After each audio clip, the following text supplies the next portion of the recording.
Hello, everyone. Welcome back to Infinity Stones and Dragon Bones. This is a podcast about the Marvel Cinematic Universe, and today we are going to be discussing two recently released Marvel series, and that would be Marvel Zombies and Eyes of Wakanda. And joining me to discuss this is my good buddy Jaymo. How's it going, Jaymo? Which is zombie for It's About Time, Derick. You've been teasing me with Infinity Stones and Dragon Bones. I'm like, one day it's my white whale. I'm gonna get on that third Derick podcast, but here we are. I'm so excited to talk to you about both these shows. Thanks for having me on. Yeah, I am so excited to talk about this. I'm of course your host, Derick McDuff, and Jaymo is of course from the Old SwitchAroo, as you alluded to. You've been on my other podcasts, but this is the one that was missing, so I'm glad to finally help you complete the trinity here. Excited for this. Before we get into the specifics of these series, what is your history / familiarity with Marvel and the MCU? Well, I'm haunted by this memory of being in 6th grade, and we had to do the stock market project where we had to pick actual companies and track the stocks and invest, the imaginary money. I did the same thing, yeah. You did the same thing, right? Yeah. So I was a huge X-Men Saturday morning animated series fan through, from age 10 to, to now. Since the age of 10, been a fan of that. So I asked my teammates, my project mates, my classmates to buy Marvel stock because I was like, these stories are great. These characters are great. Yeah. And this was in the 90s, pre-Marvel cinema, and the company was going under. It was bankrupt. And, when the rights to X-Men were sold, it was this big gamble because it was like literally the thing that saved Marvel as a company. Was selling off these movie rights and then gaining attention to the comics through the films. So all that's to say that I've been a Marvel fan since before it was cool, when it was decidedly dorky to make your classmates buy Marvel stock. But the reason that haunts me, Derick, is because the company was doing so badly. I could have gotten very rich for like $100. You know what I mean? Yeah. Because like the stock in the 90s versus what it is now, it's night and day. Jaymo would be a millionaire at this point. I would be, except I probably wouldn't manage it well. So who knows? I might be right where I am right now. So let's not try to regret that too much. Yeah, but Marvel lifer, and I have seen almost every MCU project. I've seen all the Disney Plus series. The Netflix stuff is where I fell off and couldn't keep it going. You've seen, I think, everything though, right? I have seen everything except for, because I didn't realize it was MCU, because of my gotta catch 'em all brain of just I have to do everything in a thing. I've tried to see every MCU property, including back when they were doing the one shots. I watched all the one shots. I watched the shows, even the bad ones. I watched Inhumans, but I didn't watch the recent Spider-Man show because I didn't realize that was officially part of the MCU. That's something I kind of got into on my ranking phase 5, is what counts as MCU and what doesn't, and that Spider-Man show does technically count according to Kevin Feige, while something like X-Men 97 is MCU adjacent, as I like to call it. But these ones are firmly in the MCU, even though they're not, even though one of them is not actually in the mainline story, it is still kind of considered an MCU property. But of course, these are both, as you mentioned, they're on Disney Plus. These are Disney animated, from Marvel Animation, I should say. While Zombies is a continuation of What If, Eyes of Wakanda is kind of a original story. Or original anthology, I should say, that about the Wakandan war dogs. That is the first Marvel animated thing that's actually set in the MCU sacred timeline, 616, whatever you want to call it proper. But we'll be starting with Marvel Zombies.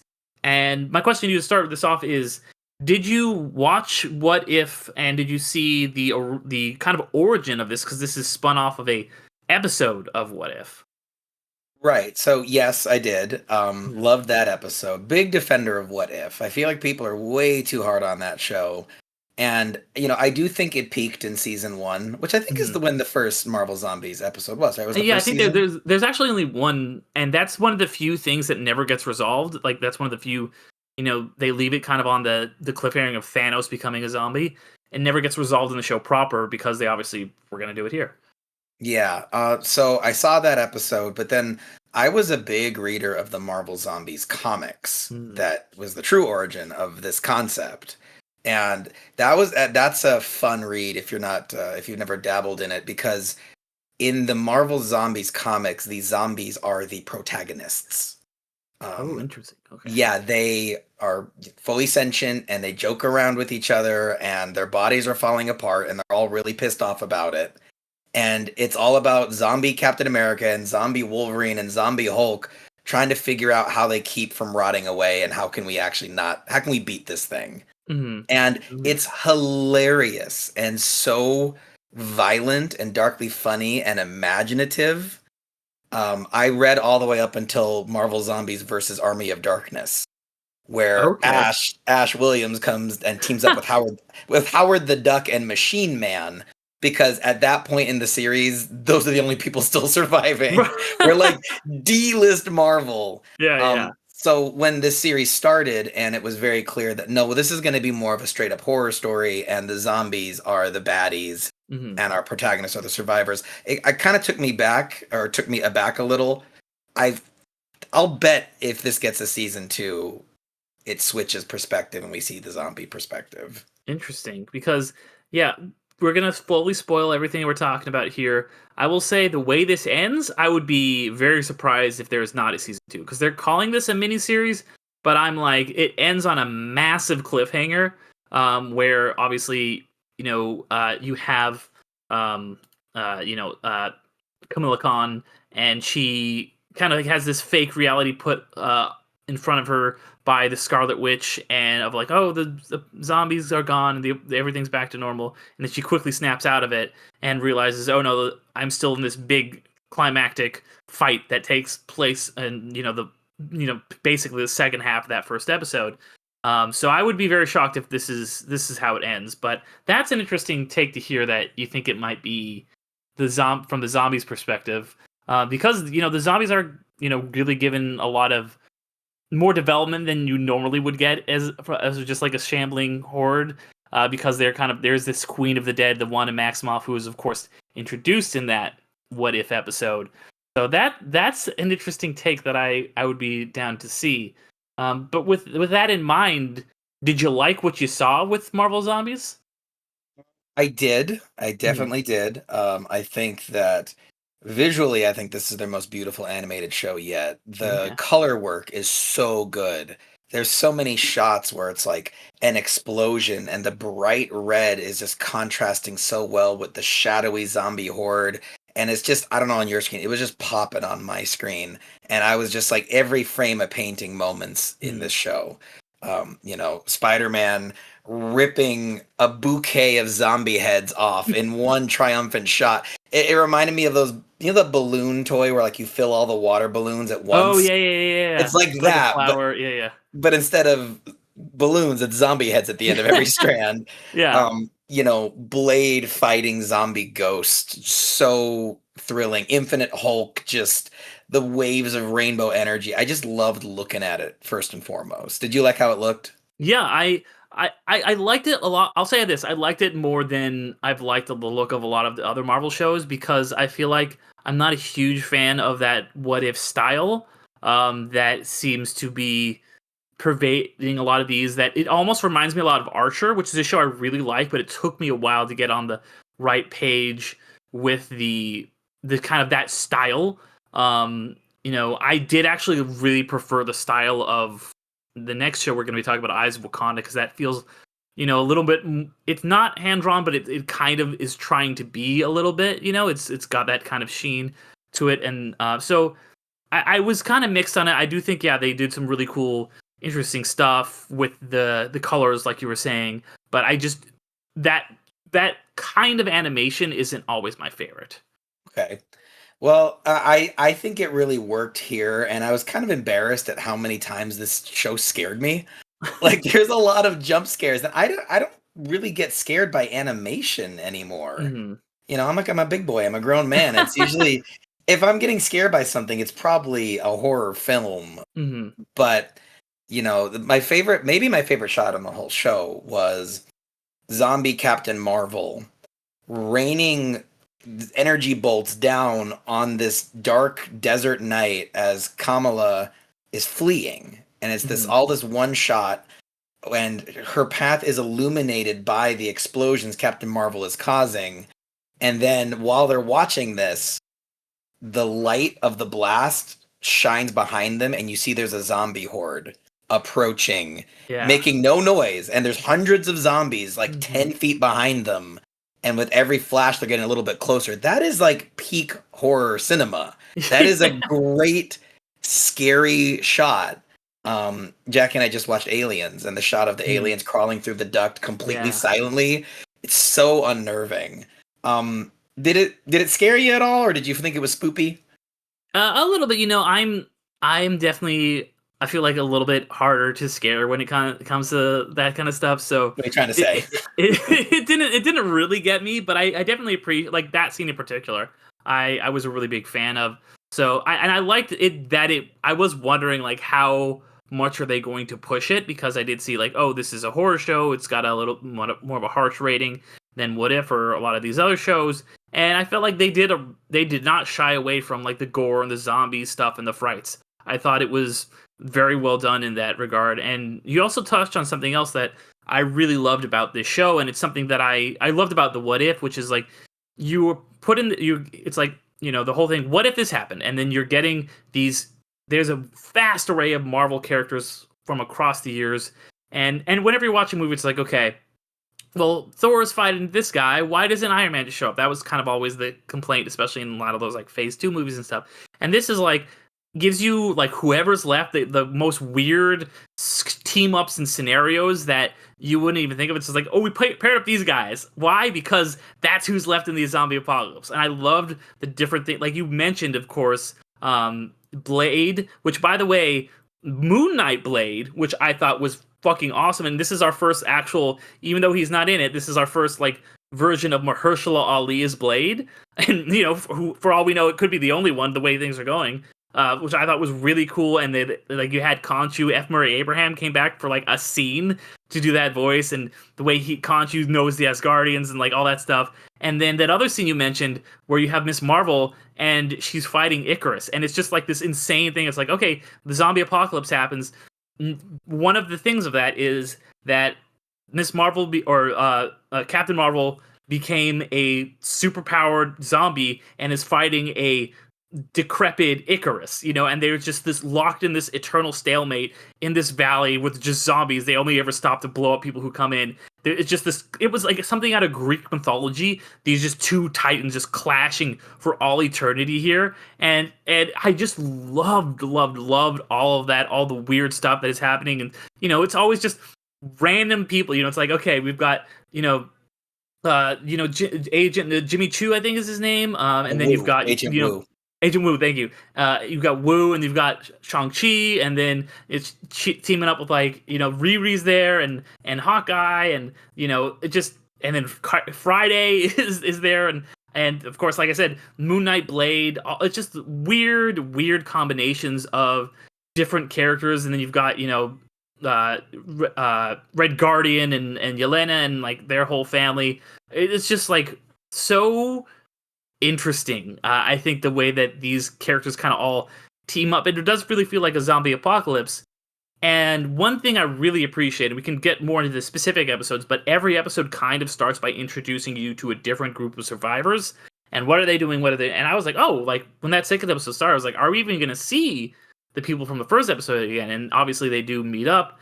And then and I was also like, hey, what about these characters from the first, the you know, Marvel Zombie What If episode? Are they ever going to come back? And of course, you know, Spider-Man and the floating Futurama head of Paul Rudd do show back up, and I love they all kind of meet back up again. So you're getting all these different patches of survivors, people who've hung on in this apocalypse, all kind of meeting up. I thought that was really cool. What did you think about that whole aspect of like, here's all these different pockets of survivors getting to see versions of characters we might not get to see in other contexts? It was really fun. And that I thought that the writers did such a good job of, first of all, giving us more of characters that we wanted more of, like Detective Wu, the character from Ant-Man 2. Yeah, The yeah, close up. Well, I mean, he becomes a close up magic guy yeah, because he's obsessed with Scott's ability to do it. He doesn't even have a speaking line in Quantumania. Like he is one yeah. of many beloved Ant-Man side characters got screwed by that weird overly CG movie. So now getting him, for multiple episodes, and he's part of the team, and he's cracking jokes, and he's contributing. And it was like, this is awesome. I love that actor. I love that character. This is kind of the long overdue Shang-Chi story. We've only Yeah. ever gotten Shang-Chi in one single What If episode, but here he is with Katie and meeting the other Marvel heroes, and I thought the chemistry between Kamala and Kate and Riri was so good. The girls' road trip thing of those three characters, Yeah. and like I want to see them meet on screen. I hope they pull that off in Doomsday, or if they're in Doomsday or whatever, because I think those three characters in particular are better than the sum of their parts. Like with the three of them riffing on each other and being like this group of girlfriends, it works so much better than them, I think, isolated in their own stories, because they have these other characters to play off on. Maybe the most favorite scene of the series, the favorite shot is Spider-Man ripping all the heads off, but the favorite scene is Katie and Sean escaping San Francisco, which Right. happens to be where Detective Wu is from, so it makes sense they run into each other. Ant-Man and Shang-Chi are both San Francisco stories. Yeah. But And we know that from, that episode of What If, that's where, the virus started, because, the whole thing about bringing the virus back from the quantum realm happens at the end of Ant-Man 2, so that makes sense that's happening there. You're getting also like, they don't ever directly address it, but like something's happening at the Pym over there, and there's like giant zombies walking around, which also, of course, Ant-Man 2 lines up pretty perfectly with Endgame, so then you get the whole Endgame thing with, in Wakanda. I thought that was really cool too, so perfectly timed. right, but what you didn't mention about that Ant-Man scene is there's giant zombies, but perhaps more disturbingly, there's giant victims. There's Yeah. one poor guy who's walking around like, what happened? Why am I so big? And then he gets bit on the jugular, and blood rains down on a whole city block, because that's how huge this poor victim is. Yeah. And it's just like, that is, I think, MCU at its best, is when we're combining and worlds are crossing, and it feels totally organic, because Ant-Man 2, also a San Francisco story. So it's just like, it felt very fluid. I think my biggest criticism with the show are tied to its sort of unfinished nature. Like, you brought up Captain Marvel and Icarus. I love your take that they've been fighting forever because she can't die and he's a robot, essentially. So that battle will never get resolved. I didn't read it that way, but that's super cool. I don't know if I missed that implication that they've been battling forever. But, at the end of the show, I was like, oh yeah, where's Icarus? Wasn't he going to be helpful? He was definitely trying to protect them, but he just never shows up again. Yeah, I think there's like a throwaway line about like they are in that canyon. They only stop to like fight someone who interrupts them. Something Okay. along those lines. Yeah. Okay, that's actually pretty dope then. But I don't think I cared for the ending, because the third act of the What ending is my agreement with that? Like there is like the not even there is no ending to this. It stops, right?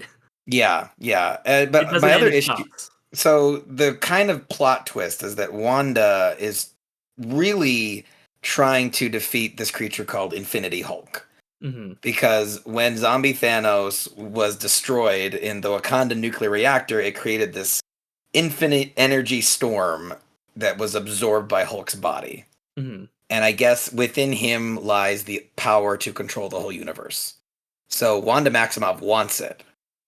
And she needs Kamala to get it, but is it ever explained why? Not that I could tell. Yeah, it doesn't really.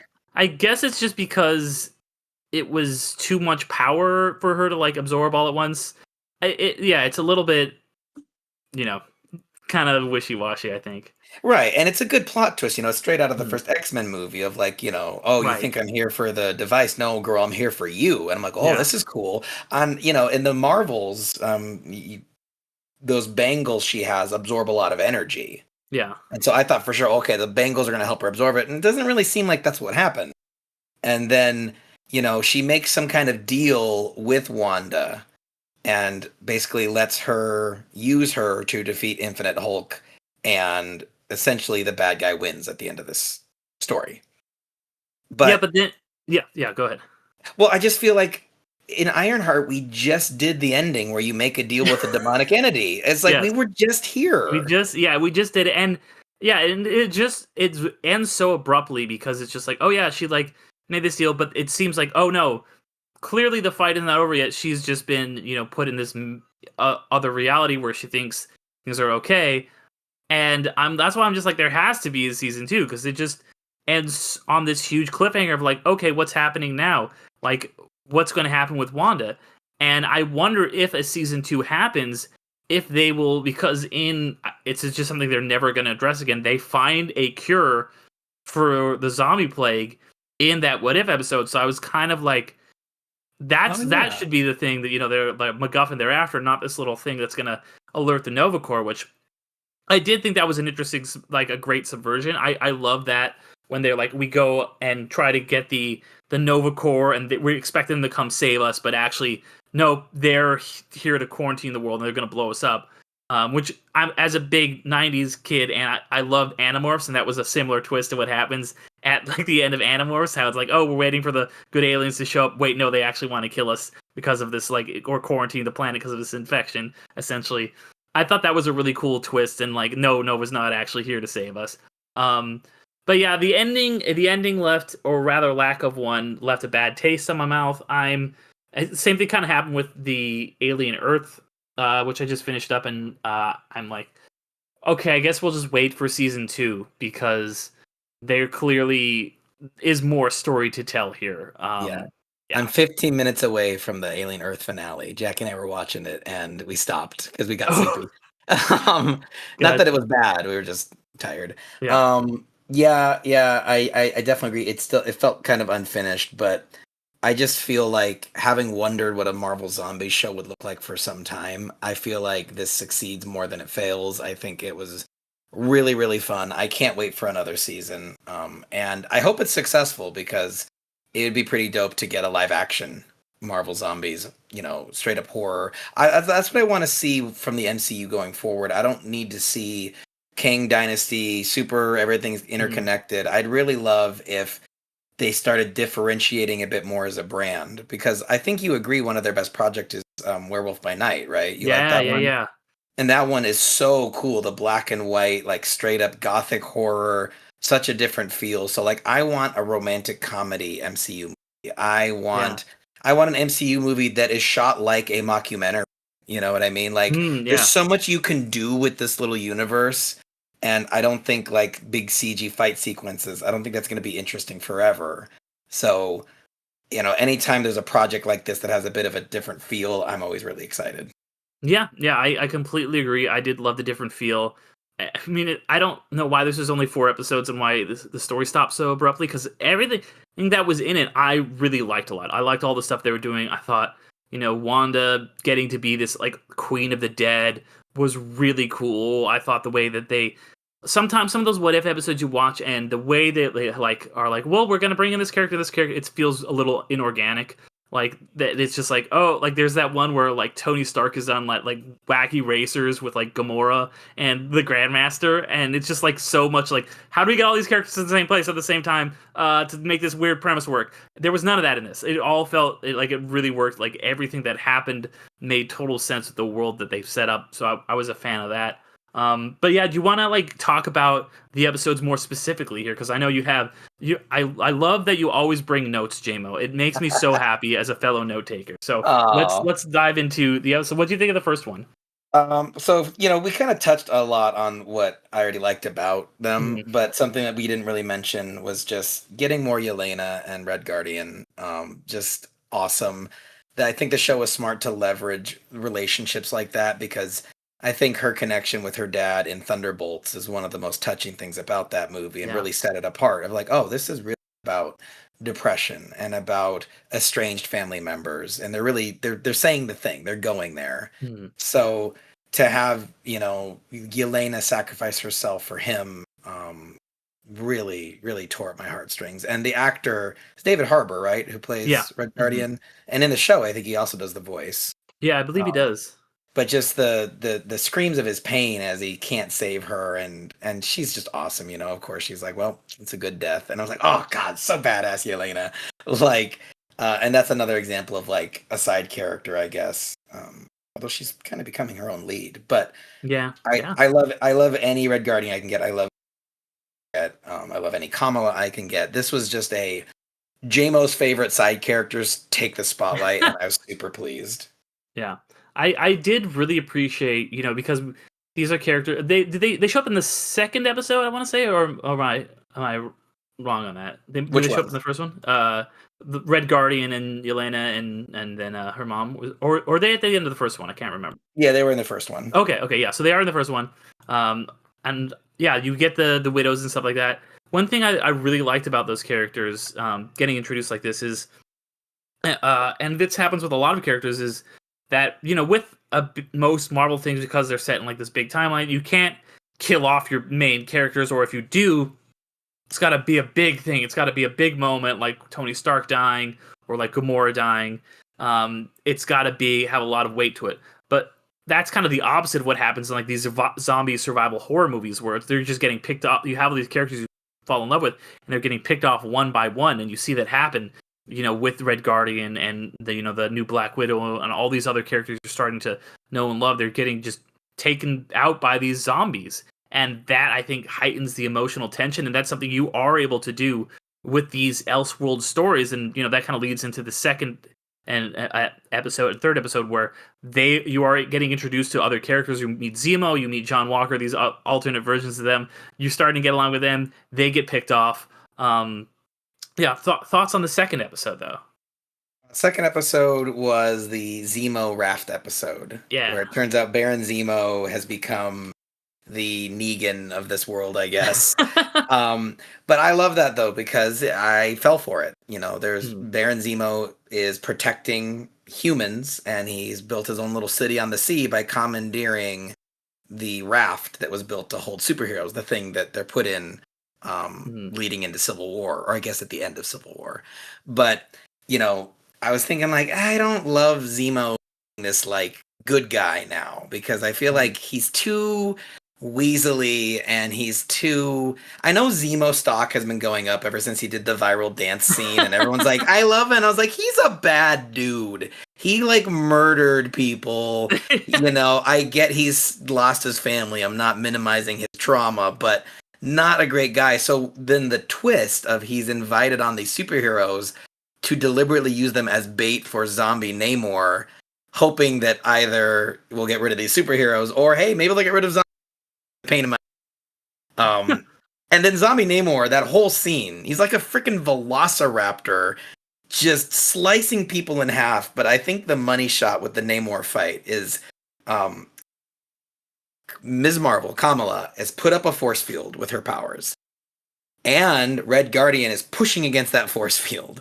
And, you know, all the superheroes are pushing against the force field, and zombie Namor is just pushing them back almost effortlessly, and they're about to get squished between the force field and the wall, and it's like, dang, this is scary. Yeah. I don't love Wakanda Forever. I actually kind of, at least when I saw it, I think I full on just didn't like it, and it felt like one of those movies you couldn't criticize because it was very much a memorial for Chadwick Boseman. And if you said you didn't like that movie, you're saying that you weren't sad about his death, and that's not true. But people got very sensitive about that film. So I don't know if I can finally admit that years later. No, go for it. I had my problems with it too. One of which is that you could feel the lack of Chadwick Boseman in it, for sure. Yeah, but so then, you know, to have Namor in here and to be so physically imposing, I thought that took a character that, for me personally, I didn't love, and I'm like, okay, as a zombie, it's terrifying. This is great.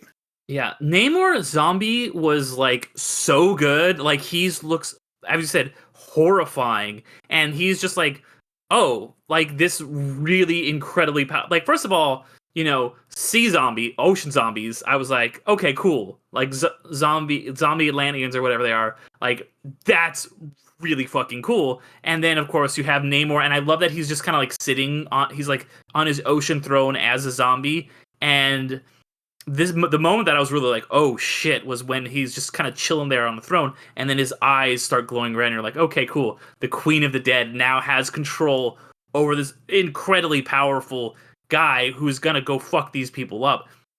I love that. I love that scene you were describing where he's about to squish them like trash compactor style, and just for a beat, you see the little stupid fucking wings on his ankle, and I just kind of like, it was a great moment of that so many zombies movies do, of going from horror / action to something a little bit silly and not ever feeling whiplash, like feeling like those are all kind of one and the same, because I think you see this with why Jordan Peele has had the career he's had. There's a lot of connective tissue between horror and comedy. It's the same visceral reaction we get. So I love that little beat right there. So yeah, a huge fan of this episode. And then of course the next one, in episode 3, they get to New Asgard. They meet Thor for like a second, but you also meet, of course, the Queen of Wakanda, Valkyrie. And they've kind of set up shop there because, of course, the Thor Ragnarok was also very close to the end of Endgame. When all those things, or beginning of Endgame, when all that stuff would be happening. Tell us about your thoughts on this next episode. Well, to be clarify, Valkyrie is the queen of New Asgard, not Wakanda. Yeah, that's what I meant to say. Thank you. Okay. I was gonna say, I think you're getting into the next show we're gonna talk. Yeah. Yeah, it was just a bummer to see Thor once again defeated and depressed. It's just like, this guy. It's like we get fat Thor and we get like scarred Thor, but it was interesting because it was kind of the same story beat of Thor can't take defeat. Episode 3 is the one that starts with zombie Thanos, and we see that he kills a lot of Thor's friends and totally blasts Thor in the face. And which, by the way, I will say that was the shot that I felt was like the most visceral in the whole show, is when zombie Thanos blasts them and you just see Rocket Raccoon's like skull. Yeah. Picked clean, just and once again Thor is bummed out because he should have gone for the head once again. Yeah, exactly. Yeah, we're like, go for the head. It's the zombie show, dude. If any show, you got to go for the head. But this is also a payoff for something that I guess a lot of fans were excited for. I don't know the character well enough or at all really to pop off for it, but Hercules, I guess in the Marvel comics, is a big deal to people. And so zombie Hercules just taking Death Dealer and giving him the Hulk back and forth until they just get pancaked, so bloody. So many great like pop-off moments, like Red Guardian popping Captain America by just landing on him with his whole back weight. Hercules squishing Death Dealer. But what really bummed me out about this one is that this episode 3 is where Red Guardian gets zombified. And he gets zombified because Wanda tricked the Asgardians into thinking they were having this big feast, and really it's full of zombie parts. And everyone is eating zombie and getting the virus and infected by eating the zombie. Right. Which is it felt like very Norse mythology. Like, yes. It felt like, that was very appropriate. But that is totally how I go out, Derick. Someone would put like a bowl of chili in front of me, like, I love chili. And then, his line of like, ooh, I ate a lot of finger. And I was like, oh man, like he's this great warrior and he goes out because of his appetite. I related to it. Yeah, and then I didn't even catch that was Hercules, honestly. I missed that completely. Yeah, Hercules is the one who kills Death Dealer. Okay. Death Dealer was the masked one from Shang-Chi. Right, yeah. Was on their side in this one. But then also, you mentioned earlier, episode 3 ends with the plot twist of the Nova Corps like being the government quarantine. Because that's a classic zombie movie beat of, well, we should be safe. Oh, the government actually wants to exterminate us because we know too much. So the fact that like the intergalactic government was quarantining planet Earth, such a fun concept. I would have even loved to have seen the Nova Corps pursue them a bit more and be sort of a X factor in the battle against Wanda at the end. Right. It's very like 28 years later. I don't know if you've seen that, but like at that point, it's like, yeah, Britain's just been quarantined for 20 years since, the zombie, or 28 years, I guess, since the zombie outbreak. happened in that first movie, and the world itself has just kind of gone on, and we've just like quarantined off and not worried about what's been going on in the zombie infected island, stuff like that. It felt like the same way. It was like, yeah, the universe has moved on without Earth. Nova Corps just surrounds it. So I thought that was a really cool beat. And then they obviously have that great escape. And turns out that the whole MacGuffin we thought was going to save us is not going to save us. They have to go, and then you find out, oh, we actually go. That leads into the Infinity Hulk thing, which you talked about, which I thought was an interesting twist. I was also just like, all right, because you get some interesting build up to that before you find out what happened with the Infinity Hulk and all that, because I do love that extended sequence that brought back the characters that we saw in that initial Marvel Zombies What If.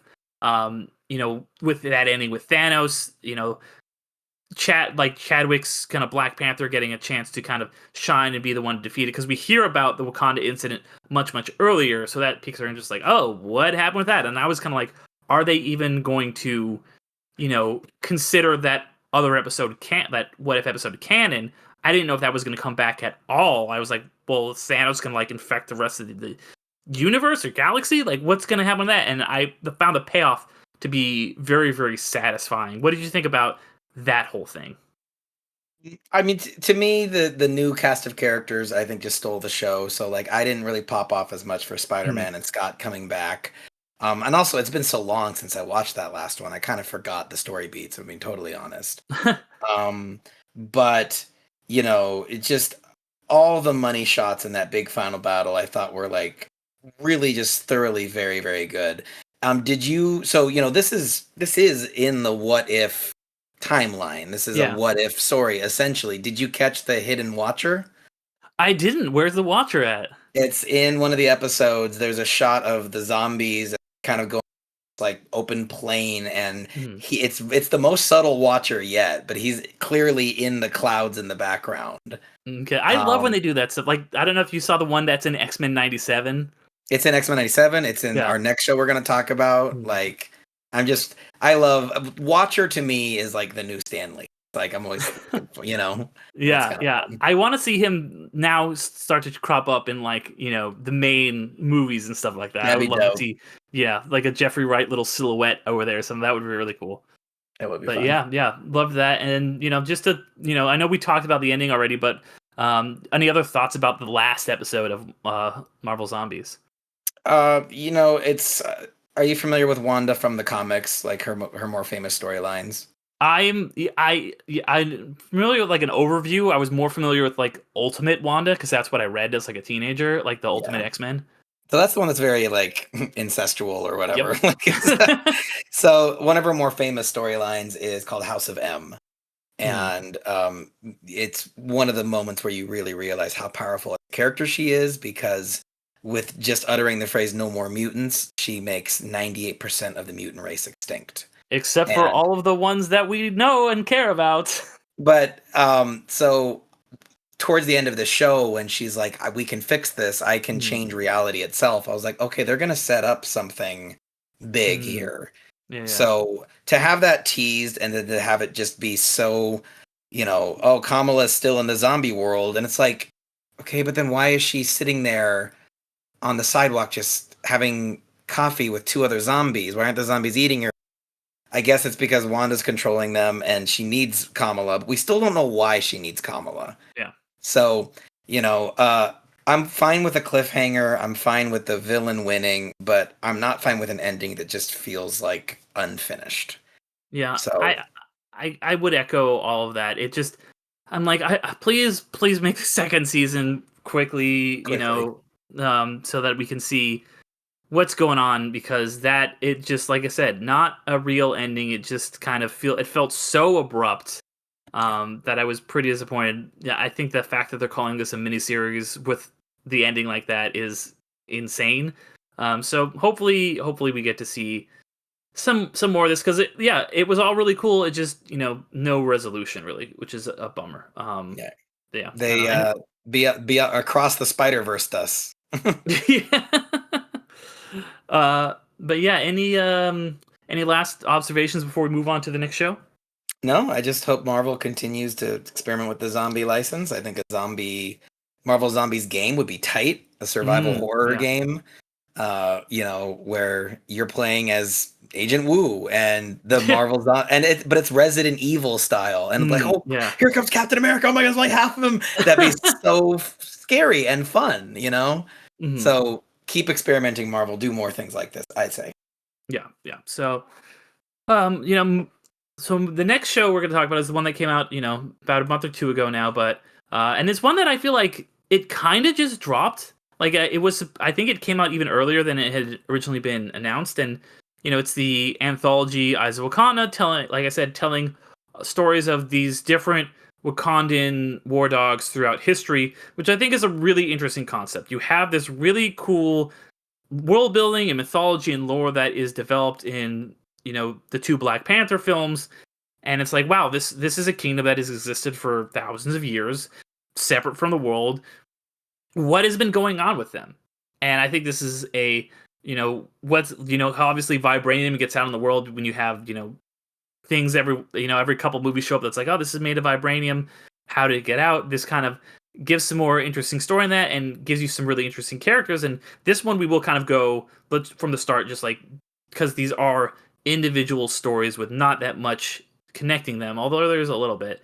But the first episode, Into the Lion's Den, set in 1260 BC, with one of the former Dormelage who ends up trying to hunt down this rogue Wakandan who's starting this kind of like sea nation of people. And I kind of like wondered, I was like, is that a reference to like the actual Raiders, the sea people who existed in that historical time?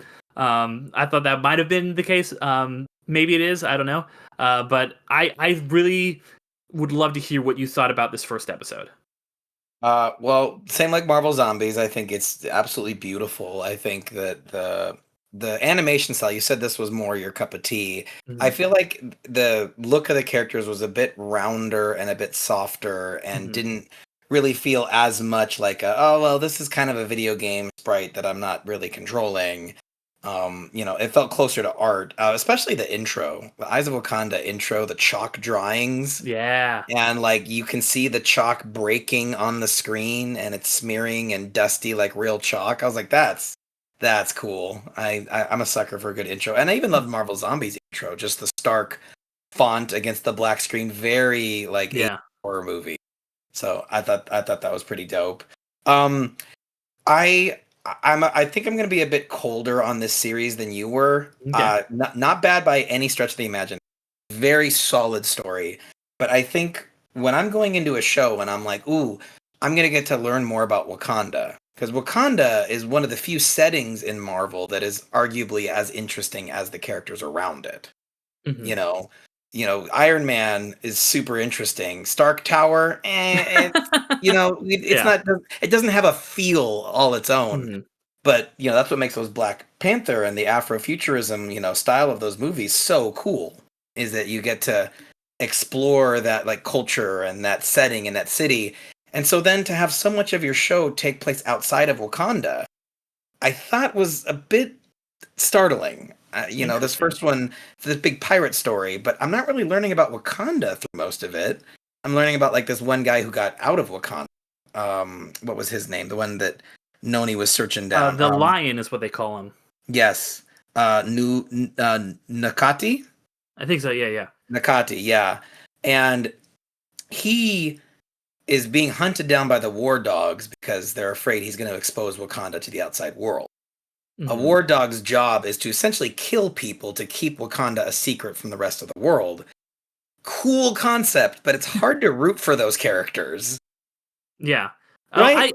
Well, which is something I kind of appreciated in this first episode is the moral ambiguity. Like, it's like, one is the good guy and one's the bad guy, because the bad guy has, like he has enslaving people and, is using this stolen Wakandan technology. That was the other thing the war dogs are doing. They're trying to get back Wakandan, tech and vibranium that has made its way out into the world.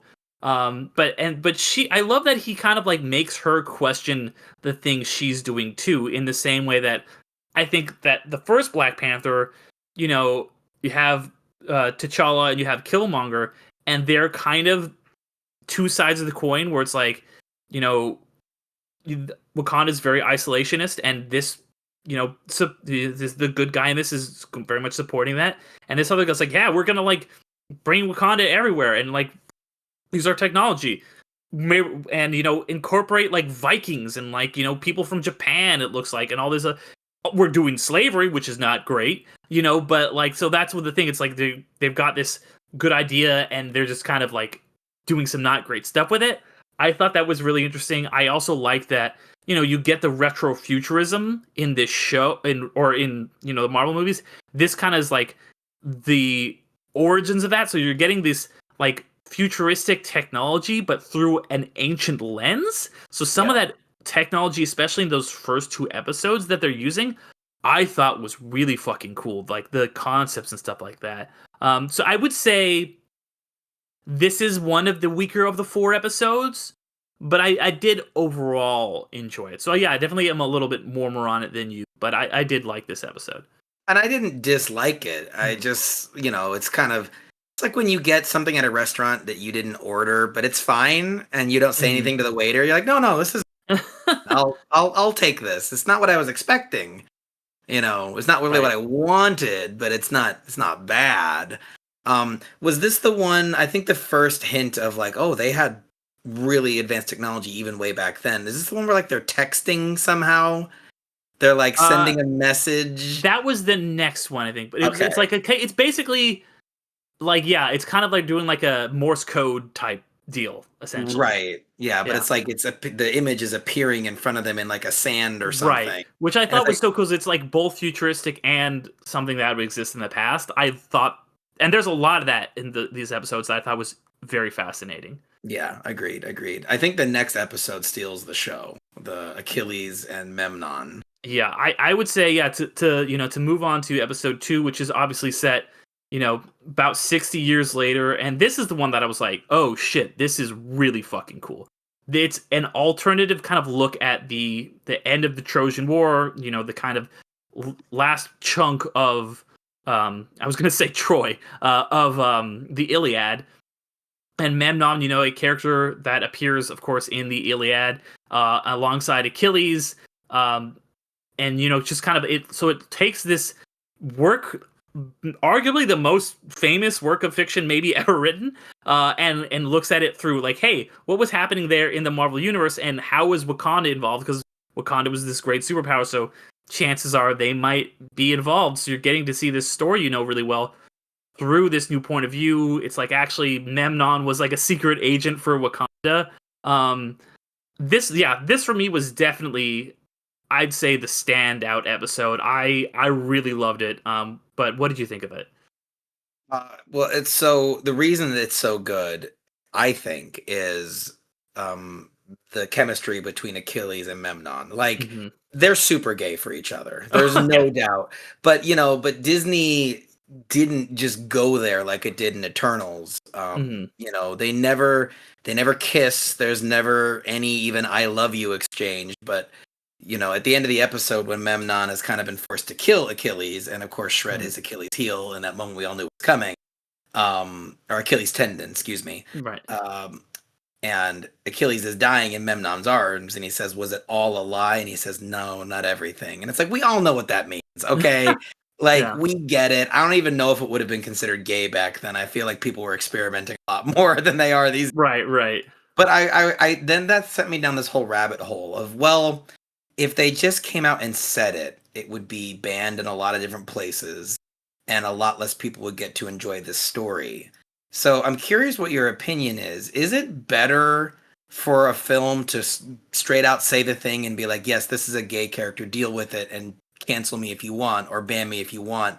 Or do you think it's better to be subtle like this, so that maybe like more people can see it and understand what's really, because it didn't get censored? So I will say that typically I am in the camp of like, Disney are cowards, and they won't put gay characters in their movies except for like a 1-second thing that they can easily clip out that doesn't show up in China. I think that's, there's obviously the whole thing about Lightyear. There was like the gay plot that was cut out. But at the same time, I don't mind when something is a little bit subtle and ambiguous, especially something that is a take on the Iliad, because that is very much what is going on in the Iliad itself. It's kind of like, oh, Achilles and Patroclus are like gay, right? And if you read something like Song of Achilles, it's very explicit in that. It's not necessarily like it. I think it does have, but it's a lot more nebulous. It's like, oh well, they're cousins. Do they love each other because of this? Like what? There's that kind of whole thing. So I think that the way they're adapting it is in line with it. I'll put it this way. I had a problem with like them just exercising characters who were like a gay plot out of Lightyear. I am okay though with the queer subtext that exists in Elio without it being literal text. I think subtext can work sometimes, and I think the subtext when it's done well, because I don't think that necessarily that existed as subtext as a replacement for like text, because it's already based on something that is a little bit nebulous. So it worked in this situation for me. It doesn't work in a lot of situations when it's just like, just put a gay character in your movie. It's fine. You might not have as many showing. You might not be able to show it in China or whatever. You might have a weird edited version. But I do appreciate. So I appreciate both for different reasons, I guess is the long answer.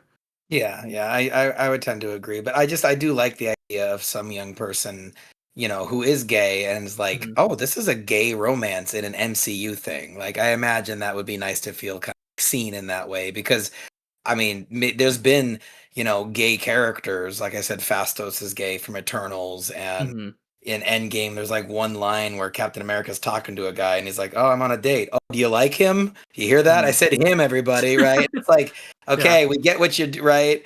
But so to have a full on like romantic arc between these two characters with like actual good romantic tension, like I'm not gay, but I'm like, oof, man, this is hot. Like these guys want each other.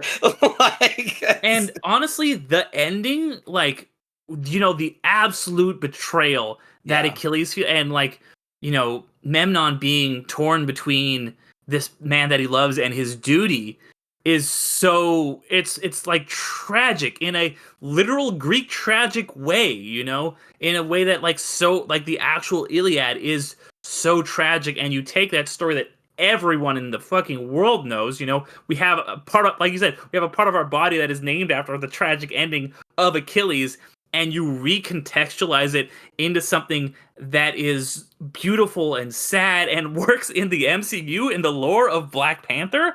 I thought that was a masterstroke. Yeah, pretty cool. Pretty cool. This is the highlight for me. Yeah, same for me.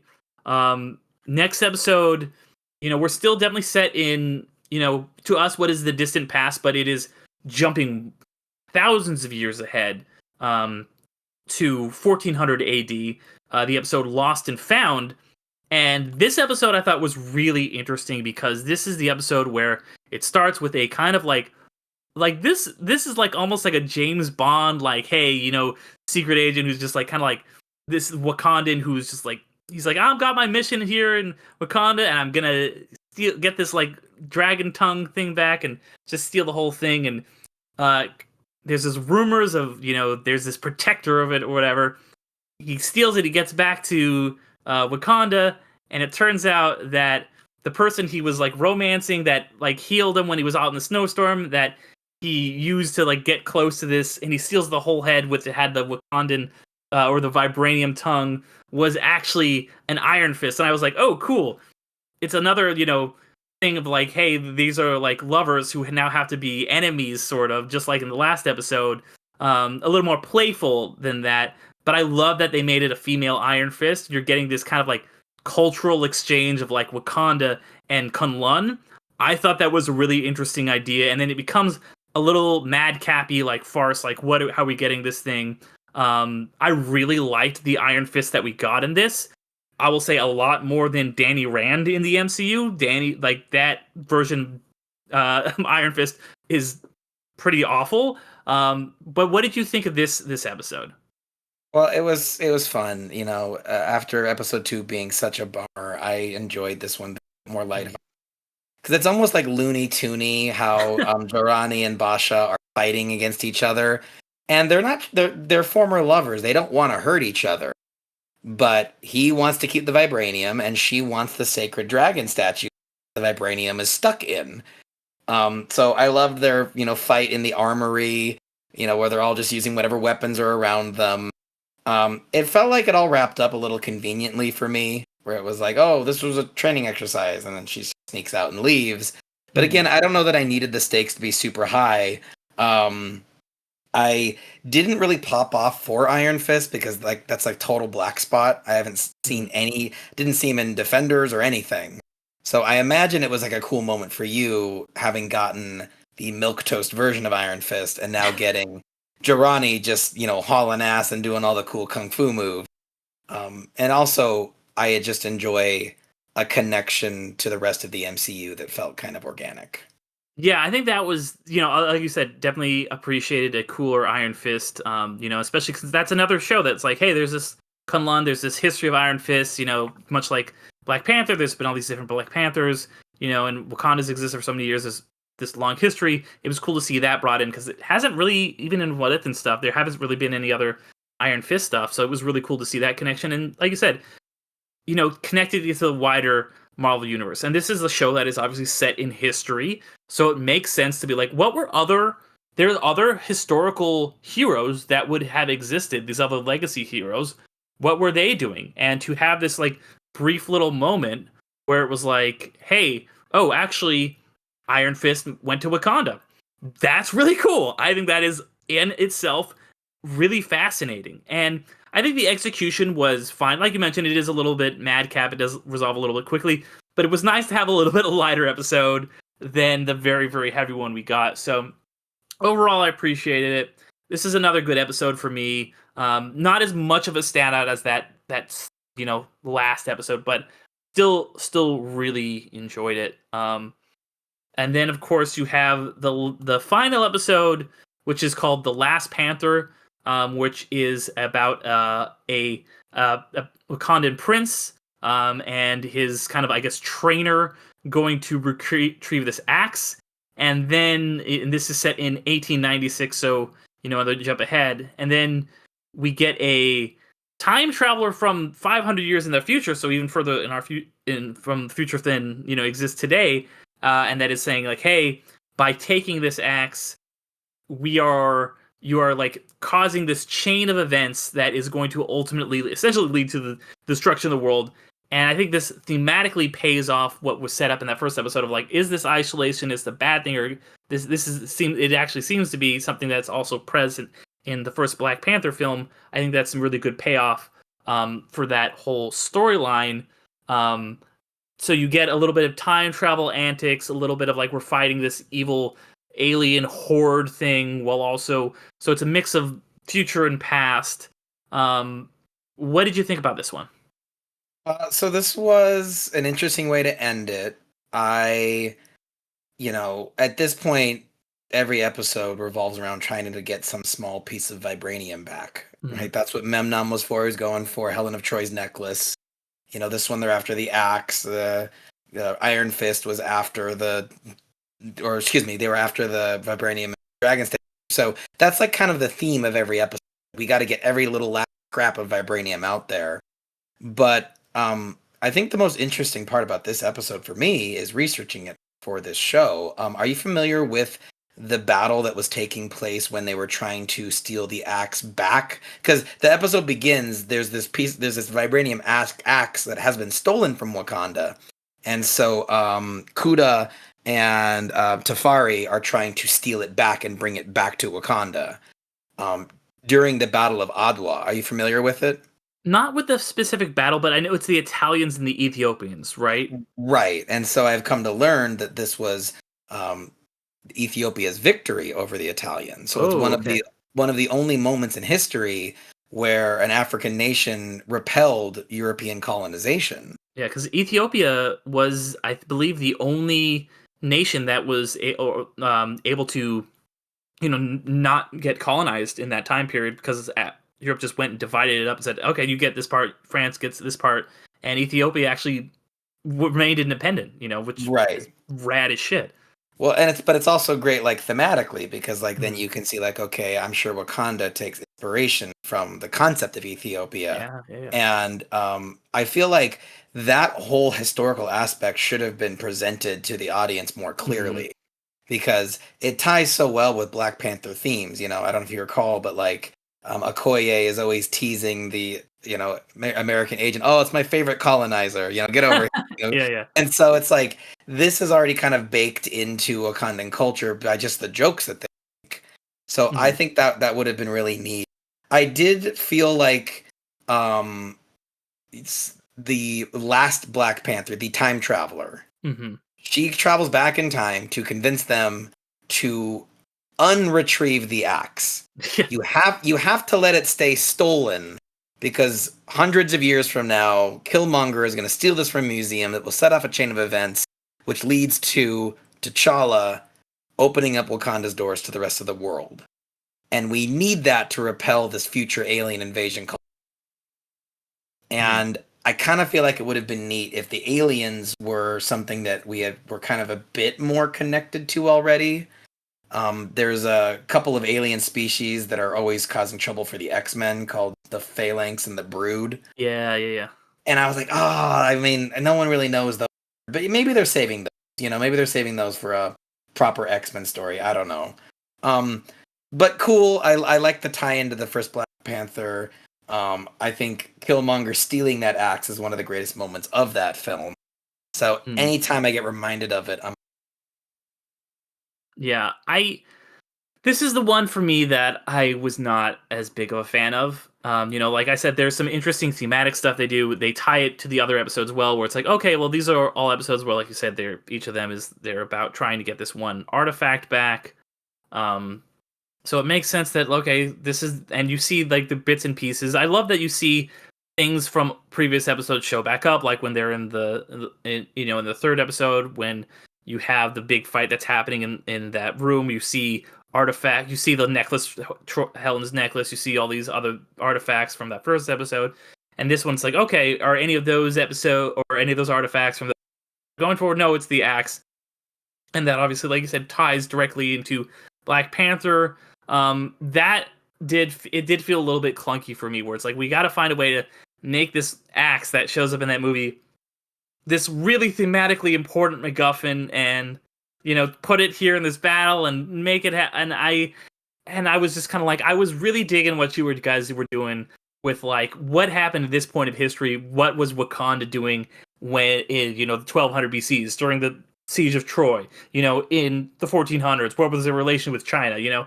And this was just like, okay, cool. Like at the beginning, it's like this is this like real historical battle that happened. This really important African event. What was happening during that when they were still being isolationist?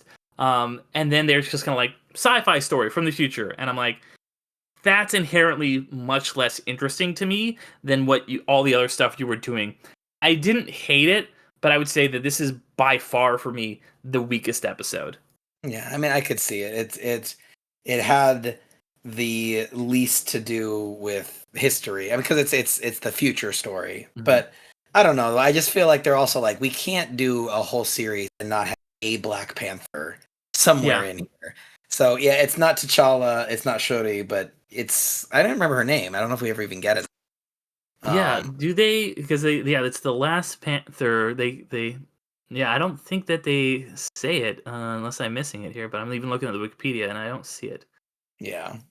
But yeah, I thought it was neat, and that's kind of my feeling about the show is that it's neat. Do you need to see it? I don't know. I feel like as cool as this show is, there's just so much MCU stuff out there that I feel like this one is not a must watch, but I think completionists out there are sure to enjoy it. I think any Black Panther fan will sure to enjoy it. I am very happy that they did this. But I don't know if I'm clamoring for a second.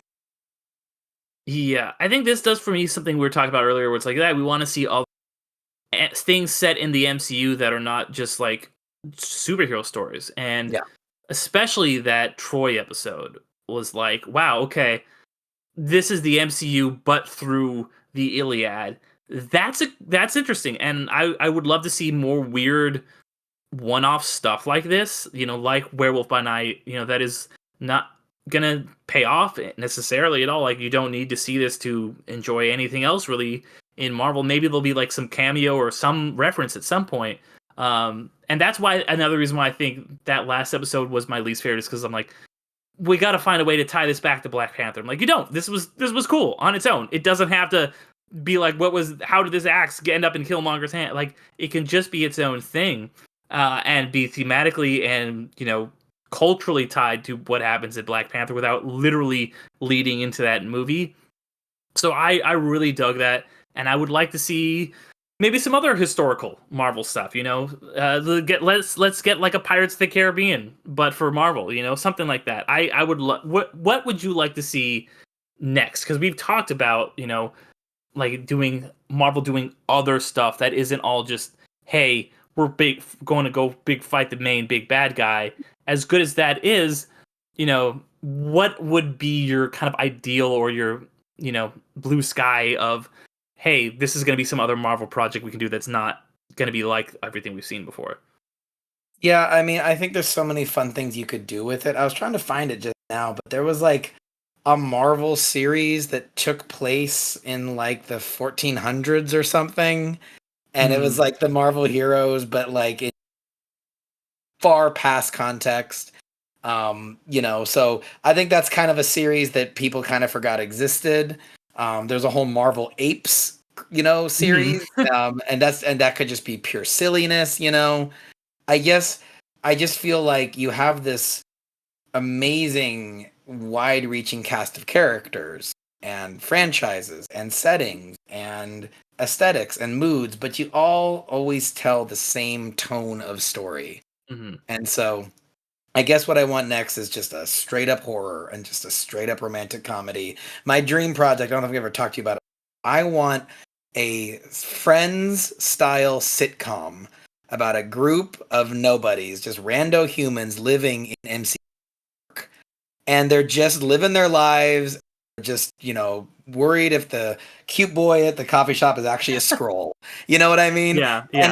And when Hulk punches a bus through over, like there's actually a series of great Tide commercials. I don't know if you saw those. Yeah. Of the people who are just trying to keep their clothes clean while Red Hulk smashing through the city. So I don't know. I don't know if it's a hot take, but I kind of want them to stop taking this so seriously because we've had a lot of epic stories. So let me see some weird ones. Yeah. Well, let me ask you, did you ever hear of the show it was going to happen when like it was that era of like Agents of S.H.I.E.L.D. and when we were going to maybe get like an Agents of S.H.I.E.L.D. spinoff, and there was like the Hulu shows. This was going to be an ABC show, Damage Control, which would have followed the people in the MCU who go around and clean up after there's been a big superhero fight. And they were developing this. The show was going to get made, and it just kind of like rotted on the vine and never ended up happening. And then, that ABC era ended, and now we're in the Disney Plus era. But that was a really cool, interesting idea of just like normal people who are literally cleaning up after these superheroes and have been kind of like sitcom-y, style, I guess, like Office or, Parks and Rec, like a modern sitcom. Not necessarily a mockumentary, but that kind of like tone of humor. So I'm always a little bit bummed we never got to see what that would have been. Yeah, and Damage Control shows up in Ms. Marvel, I believe. They're the ones that show up at the end and try to like contain the high school battle. And there's like a reference to them in like Spider-Man. No, not what's the first one? They're all called Home, and it messes up my brain. Yeah, Homecoming. Like, so they were clearly like dropping hints for them, and then it just never materialized. But do you remember the Team Thor skits where Thor has his roommate Daryl? Yes. And it's hilarious. That's the kind of thing I'm talking about. It's like a lot of people complain, oh, Marvel tries too hard to be funny. And no, they're legitimately funny. Yeah. So why not just make a comedy so no one can complain that there's too many jokes, Yeah. So yeah, that's my wish list is keep experimenting and keep going. I'm enjoying it. It's fun. Yeah, definitely. Well, I don't know, anything you wanted to touch on about Eyes of Wakanda before we wrap up? No, just there was a real crisis moment. I, like many people, were considering canceling my Disney Plus account.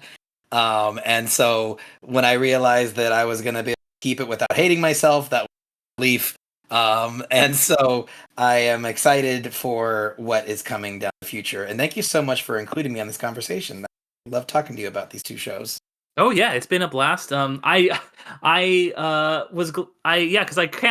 did cancel my Disney Plus. Good for you. Thank you, for about 4 days, and I was like, shit, how am I gonna watch Marvel Zombies? I have to record a podcast on this. And they're like, psych, Kimmel's back. I was like, okay, cool, resubscribe. So it worked out. But I was a little bit nervous there for a second. I didn't know what I was going to do. I was talking to Jackie about it, and she's like, Alien Earth is on Hulu. We're finishing Alien Earth. And I was like, I mean, That's but fair. I don't know. We live. I would love to live in some precedented times, Jaymo. I don't know about you. Strange times. Fully agree. Hard agree. Yeah. But yeah, thank you again so much for being on. Talking about Marvel, these two great shows with me. Before we go, just please mention the Old SwitchAroo. I know you guys have your finale for season 3 coming up, and anything else you wanted to plug for the lovely listeners. Yeah, for anyone who hasn't heard of a Jaymo episode before, I am podcast SwitchAroo. We are playing all of the Nintendo classic games available on Nintendo Switch Online. Derick is a recurring guest. He's been on, I think, 3 or 4 episodes at this point, covering Kirby, Pokemon Snap, and Zelda. And he also has a cameo in our upcoming season finale, so be sure to tune in for that and hear his fun trivia question about Link's Awakening. And I believe we just locked him in for season 4 premiere. Yes. Comes out in a couple of months to talk about one of Derick's favorite games of time, Majora's Mask. So Hell yeah, you got to get in on that. And yeah, come join our Discord and come tell us what old game you love. Talk to you. Yeah, definitely. The Discord is a really fun place. Head over there, everybody. And after you do that, I would love for you guys to check out some other stuff that I'm doing as well, besides the Old SwitchAroo, of course. And that is, the main thing is Underrated, so it'd be weird if you guys listen to this, you haven't heard of Underrated, but just in case you haven't, that is my flagship podcast where I talk about, of course, underrated movies. Jaymo's been on a bunch of episodes of that as well. Definitely go listen to our recently released episode on Missing Link. It was the end of my Leica retrospective. Had a lot of fun with that. Of course, also check out my Patreon, where I'm going to be releasing over the next couple months a bunch of bonus episodes of this podcast that are going to be available to any of my patrons at any level. So if you want to sign up for just $1, you'll still be getting that. We're going to be discussing Spider-Man, the animated series from the 90s. We're also going to be discussing X-Men, the film from 2000. And then there's going to be one more bonus film that you guys can still vote on right now. Blade is leading the pack, but if there's a Daredevil or a Hulk fan or something out there, go vote. Let me know what you want me to talk about for that 3rd episode. But those bonus episodes are going to be available exclusively for my patrons. Just go to patreon.com/underratedmoviepodcast or underratedmoviepodcast.com to get access to all of those, as well as the other. There's whole bonus podcasts that exist on that feed. I'm doing a lot of stuff. I'm doing too much. I need to cut back, but it's fine. But yeah, until next time, guys, I have been Derick McDuff, and thank you for joining me, Jaymo. I'll see y'all later.